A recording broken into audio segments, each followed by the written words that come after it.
Shalom sahabat terkasih, puji Tuhan karena kasih Tuhan malam ini kita bisa bersama merenungkan kebenaran firman Tuhan melalui renungan malam Rema. Rema percaya bahwa kasih dan penyertaan Tuhan Yesus Kristus akan selalu menyertai kita karena Dia adalah Immanuel.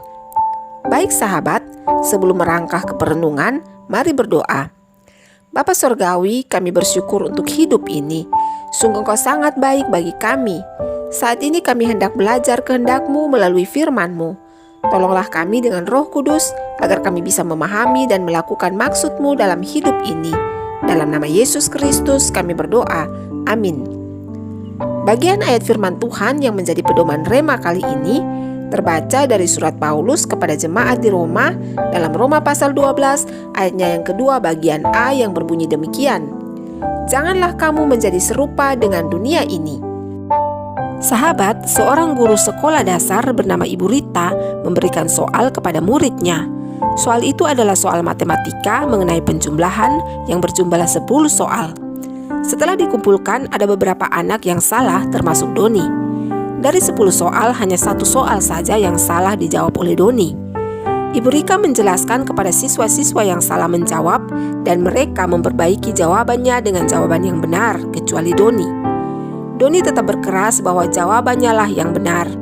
Dan soal yang dipermasalahkan yang dijawab Doni adalah 2 tambah 2 sama dengan 22. Meskipun Ibu Rita sudah memberikan banyak contoh agar Doni bisa memahami bahwa 2 tambah 2 sama dengan 4, Doni tetap pada pendiriannya, yaitu 2 tambah 2 sama dengan 22. Pada akhirnya, kesabaran Ibu Rita pun berakhir, sehingga Ibu Rita dengan keras berkata kepada Doni bahwa jawaban Doni salah. Tidak terima dimarahi oleh Ibu Rita, Doni langsung keluar kelas dan pulang. Keesokan harinya, kedua orang tua Doni bertemu dengan Ibu Rita di sekolah. Ternyata, Doni menceritakan kepada kedua orang tuanya bahwa ia dimarahi oleh Ibu Rita. Ibu Rita menjelaskan duduk persoalannya, tetapi orang tua Doni tidak mau menerima dan membela Doni dengan mengatakan bahwa jawaban Doni lah yang benar. Sahabat, perlu diketahui bahwa orang tua Doni adalah pejabat penting di kota itu. Orang tua Doni pun mengadukan hal ini ke kepala sekolah.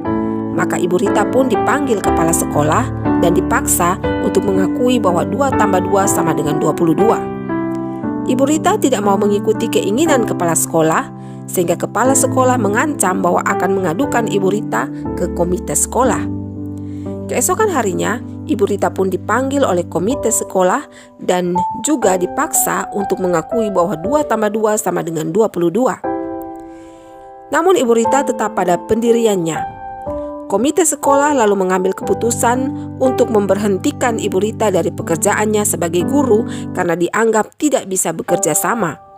Namun Ibu Rita akan diberikan pesangon dan bonus karena sudah mengajar lebih dari 10 tahun.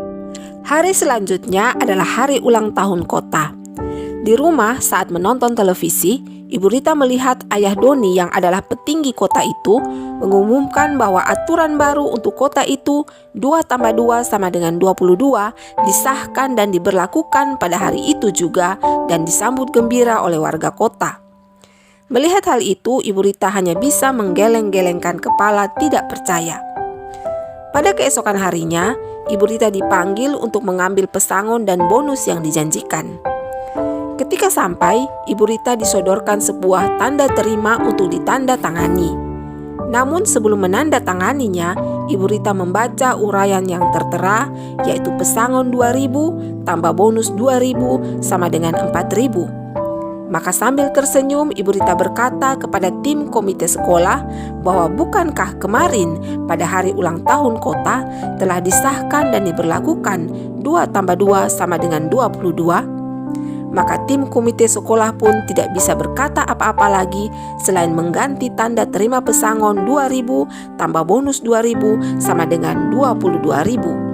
Sahabat Rema, dalam hidup ini seringkali kita dihadapkan pada hal-hal yang tidak benar dari sisi hati nurani, namun menggiurkan dari sisi duniawi. Tentunya bagi sebagian besar anak Tuhan, hal tersebut sangat sulit.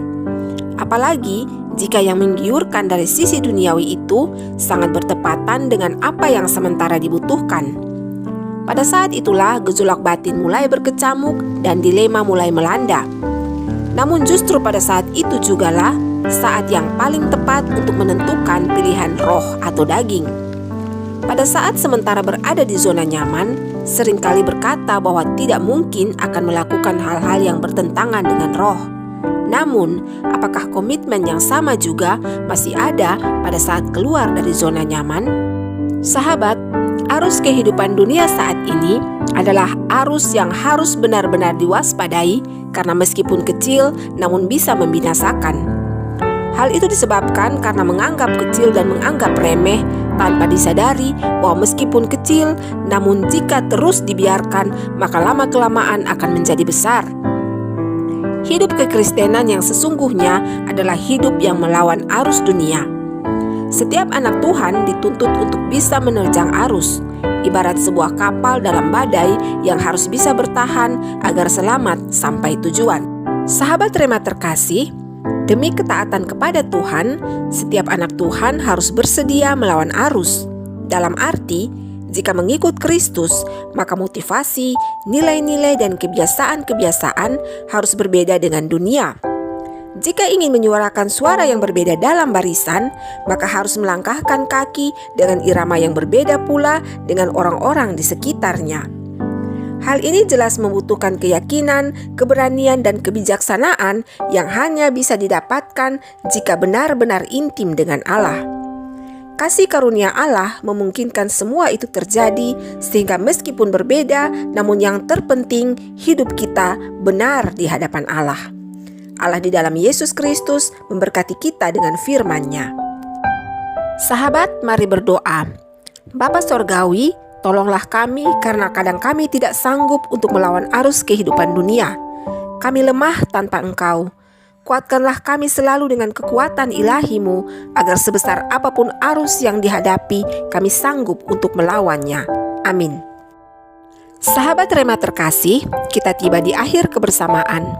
Rema sangat senang dan berterima kasih untuk kesempatan ini. Kiranya kita selalu satu dalam kasih Tuhan untuk menjadi berkat dan memuliakan Tuhan. Ingatlah sahabat, bahwa jika kita berjalan bersama Tuhan, berarti kita berjalan dengan irama yang berbeda dengan dunia. Selamat malam dan selamat beristirahat sahabat. Kasih, kuasa, dan berkat Tuhan Yesus Kristus senantiasa ada bagi kita. Shalom.